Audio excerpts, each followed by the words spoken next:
Hi welcome to my video. నేను ఇంతకుముందు వీడియోలో సింపుల్ ప్రెజెంట్కి సంబంధించిన పాజిటివ్ వాక్యం, అసర్టివ్ వాక్యం గురించి చెప్పా. I eat, we eat, you eat, they eat, he goes, she goes, it goes and the work, ఇట్లాంటి సెంటెన్సెస్ చెప్పుకున్నాం మనం. సబ్జెక్ట్ ప్లస్ V1 దాని స్ట్రక్చర్ అని కూడా చెప్పుకున్నాం.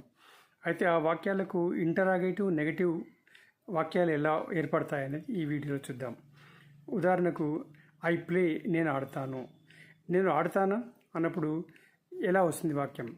డూ అండ్ డస్ అనేవి ఈ సింపుల్ ప్రెజెంట్ టెన్స్లో హెల్పింగ్ వర్బ్స్గా ఉపయోగపడతాయి. హెల్పింగ్ వర్బ్స్ అంటే మెయిన్ వర్బ్స్కి ఉపయోగపడే క్రియలు.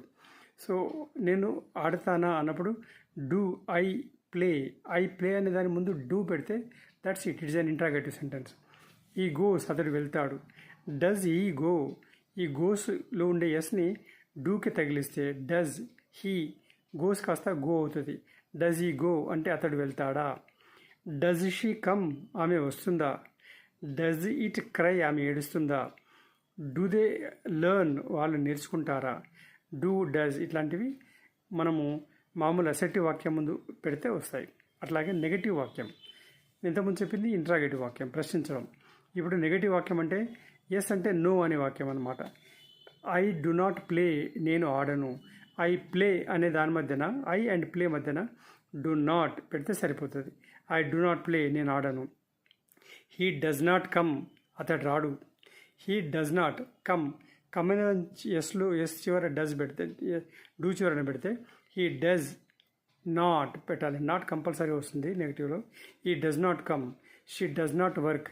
It does not listen. They do not go. You do not expect. We do not compromise. ఇట్లా.